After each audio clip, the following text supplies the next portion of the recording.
हाँ बकरा भैया, तुम्हें देखकर तो लगता है कि तुम 7 जन्मों से भूखे प्यासे हो। अब क्या बताऊं भैया, मैं बहुत परेशान हूँ।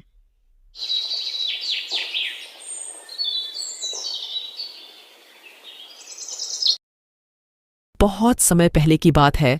राजगढ़ के जंगल में एक आलसी बिट्टू शेर रहता था। उसी शेर के साथ एक लोमड़ी रहता था, जो शेर के खाने के बाद बचे खूंचे मांस खाकर अपना जीवन चलाता था और शेर की चापलूसी करता रहता। आप तो महान हैं बिट्टू शेर। आपके जैसे ताकतवर और बुद्धिमान तो इस दुनिया में कोई नहीं है। लोमड़ी शेर की चापलूसी करता और उसका बचा हुआ खाना खाता और शेर भी अपनी तारीफ सुनकर प्रसन्न हो जाता। बिट्टू शेर और लोमड़ी का जीवन सही चल रहा था, लेकिन एक दिन शेर के शिकार करते समय शेर के पैर में चोट लग जाता है, जिसके कारण शेर अब शिकार नहीं कर पा रहा था, जिससे लोमड़ी और बिट्टू शेर दोनों भूखे मर रहे थे और स्वयं शिकार करना लोमड़ी की बस की बात नहीं थी। एक दिन शेर ने कहा, देख लोमड़ी, मैं अपने पैर के चोट के कारण शिकार नहीं कर सकता और तू भी अकेला शिकार नहीं कर सकता। इसीलिए तू जा किसी बेवकूफ जानवर को अपनी मीठी मीठी बातों में फंसाकर यहाँ ले आ। मैं यहीं पास के झाड़ियों में छिपा रहूंगा।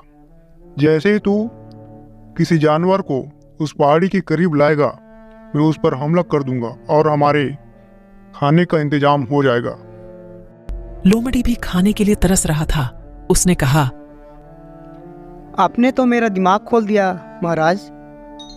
मैं जाता हूँ और किसी मूर्ख बेवकूफ जानवर को यहाँ लाने की कोशिश करता हूँ। कहा लोमड़ी अब मूर्ख जानवर की तलाश में जंगल में घूमने लगा। तभी उसे एक बकरा जंगल में चारा चरते हुए दिखाई दिया। ये बकरा भला इस जंगल में क्या कर रहा है? अच्छा चलो, इसे मूर्ख बनाता हूँ। ऐसा कहकर लोमड़ी बकरे के पास जाकर बोलता है, ओ बकरे भैया, आज सूरज पश्चिम से निकला है क्या? आप भला जंगल में क्या कर रहे हो? क्या बताऊं लोमड़ी भाई, मैं अपने मालिक से बहुत ज़्यादा परेशान हूँ। वो मुझे ढंग से खाने को नहीं देता, इसलिए मैं वहाँ से भागकर यहाँ जंगल किनारे अपना पेट भरने के लिए आया हूँ। फिर लोमड़ी ने कहा, हाँ बकरा भैया, तुम्हें देखकर तो लगता है कि तुम 7 जन्मों से भूखे प्यासे हो। कैसा निर्दयी मालिक है तुम्हारा।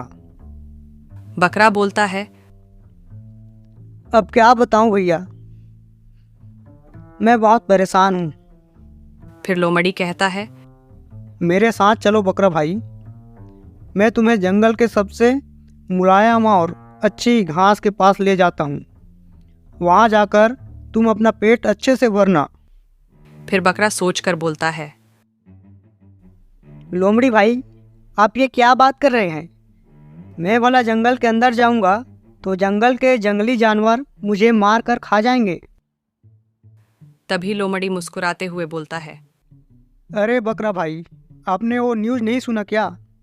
कुछ दिनों पहले हमारे जंगल में एक सत्संग हुआ था। उस दिन से इस जंगल के सभी जानवर शाकाहारी बन गए हैं। अब यहाँ कोई भी किसी को नहीं मारता।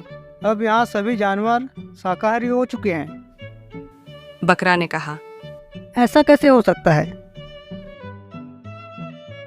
बकरा भाई, ऐसा ही है। अभी अभी 4 दिन पहले ही इस जंगल में एक बकरी आई है। वो भी अपने अत्याचारी मालिक से बहुत परेशान थी और दुबली पतली हो गई थी, लेकिन जंगल के ताज़ा ताज़ा घास खाकर वह बहुत ही हष्ट-पुष्ट हो गई है। लोमड़ी बकरा के और पास जाकर कहता है, कहो तो उस बकरी से तुम्हारी शादी की बात चलाऊं। बकरी से शादी और हरी भरी ताज़ी घास को सोचकर उसका मन गदगद हो जाता है और खुशी के मारे फूले नहीं समाता और कहता है, लोमड़ी भाई, अब तुम इतना कह रहे हो तो चलो, मैं चलता हूँ तुम्हारे साथ। ऐसा कहकर बकरा चालाक लोमड़ी के साथ चल देता है। चलते चलते लोमड़ी बकरे को उसी झाड़ी के पास ले जाता है जहां पर शेर छिपा हुआ रहता है। बकरा झाड़ी को देखकर अचानक चौंक कर रुक जाता है और वहां से भाग जाता है और बकरा के पीछे लोमड़ी भागने लगता है। लोमड़ी फिर बकरा से कहता है, क्या हुआ बकरा भाई, तुम इस तरह क्यों भाग आए? बकरा बोलता है, उस झाड़ी के पीछे मैंने बड़े बड़े आंखों वाले जानवर देखा है, हो ना हो वो शेर ही होगा। फिर लोमड़ी कहता है, अरे बकरा भाई, तुम भी बड़े बुद्धू हो। उस झाड़ी के पीछे तो वही बकरी है जिसके बारे में मैंने तुम्हें बताया था। उस झाड़ी के पीछे वह बकरी तुम्हारा इंतजार कर रही है तुमसे शादी करने के लिए, और तुम यहाँ कायर की तरह भाग आए। तब बकरा बोलता है, अरे अरे, ये मैंने क्या कर दिया? मैं तो ऐसे ही डर गया था, मुझे लगा शेर था। अब तुम कह रहे हो तो मुझे चैन आया। चलो चलो, मुझे वहाँ ले चलो, मुझे अभी शादी करनी है। ऐसा कहकर बकरा फिर से लोमड़ी के पीछे चल देता है और चलते चलते फिर से लोमड़ी उसे उसी झाड़ी के पास ले जाता है। जैसे ही बकरा झाड़ी के पास आता है, शेर बकरा पर हमला कर देता है और बकरे को मार डालता है।